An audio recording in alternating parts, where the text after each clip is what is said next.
अब हम पढ़ेंगे दूसरा जो हमारा फंडामेंटल राइट है, right to freedom. Right to freedom हमें आर्टिकल 19 टू 22 दिखाता है। आर्टिकल 19 हमें 6 फ्रीडम राइट्स देता है।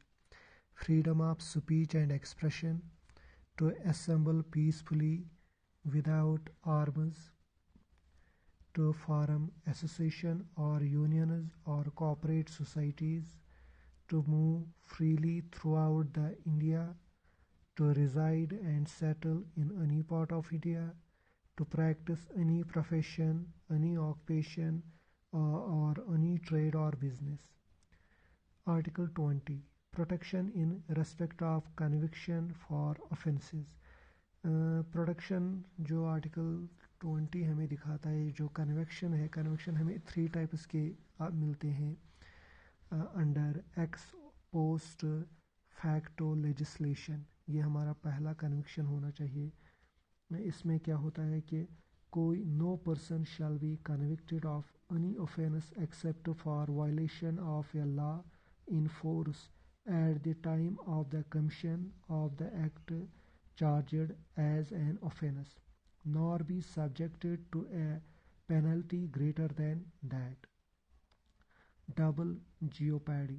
Double jeopardy क्या होता है? No person shall be prosecuted and punished for the same offence more than once. Third है prohibition against self incrimination. No person accused of any offence shall be compelled to be a witness against himself. Article 21. Protection of life and personal liberty.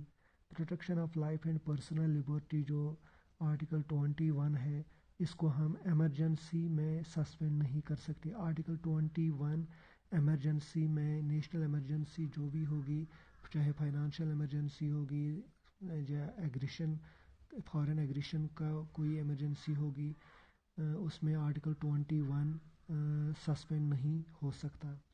Article 21 के हिसाब से जो third degree जो method police अपनाती है arrest के दौरान, वो भी वायलेट करता है आर्टिकल 21। या टेलीफोन टैपिंग हो पुलिस वाले करते हैं, जो राइट टू प्राइवेसी में आता है, उसको भी वायलेट करता है आर्टिकल 21 जो टेलीफोन टैपिंग होती है। या prevention of sexual harassment of working women comes under article 21। Article 21A। Article 21A हमें दिखाता है right to education. Right to education 6 से 14 साल तक हिंदुस्तान ने दी है राइट टू एजुकेशन। ये इंसर्ट हुआ है, इसको इंडियन कॉन्स्टिट्यूशन में लाया गया है 86 कॉन्स्टिट्यूशनल अमेंडमेंट एक्ट 2002 ने। इस 86 कॉन्स्टिट्यूशनल अमेंडमेंट एक्ट 2002 ने फंडामेंटल ड्यूटी भी ऐड की है आर्टिकल 51A के, जो एजुकेशनल अपॉर्चुनिटी हमें देती है 6 से 14 साल तक। Article 22 protection against arrest and detention in certain cases. Article 22 हमें दिखाता है जो भी पर्सन अरेस्ट किया जाता है उसको विदिन 24 आवर्स, अरेस्ट के बाद विदिन 24 आवर्स उसको नियरेस्ट मजिस्ट्रेट में पहुंचाना चाहिए या उनके सामने लाना चाहिए बिफोर नियरेस्ट मजिस्ट्रेट। अगर आपको ये वीडियो पसंद आई तो इसको लाइक एंड शेयर कीजिएगा।